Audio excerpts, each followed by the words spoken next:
प्रभु, एक प्रश्न है, क्या कर्म सच में लौट कर आते हैं? अगर हम किसी के साथ बुरा करते हैं तो क्या हमें वैसे ही भोगना पड़ता है? सखी, मैं भी जब मनुष्य रूप में आता हूँ, कर्म का न्याय मुझ पर भी होता है। राम रूप में मैंने धर्म के लिए विवश होकर सीता को वनवास दिया। उस कर्म का फल मैंने कृष्ण अवतार में राधा से बिछड़ कर पाया। राम बनकर वानर राज बाली को छुप कर मारा। यही कर्म कृष्ण रूप में जरा शिकारी के बाण से लौट आया। और जैसे शिव ने जब ब्रह्मा का एक सिर काटा तो युगों तक भटकते रहे वो। श्राप ने साथ न छोड़ा।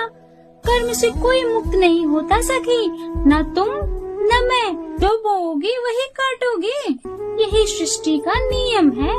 इसलिए सोच समझकर हर कार्य करो, क्योंकि कर्म लौटकर जरूर आता है, समय पर और सही रूप में।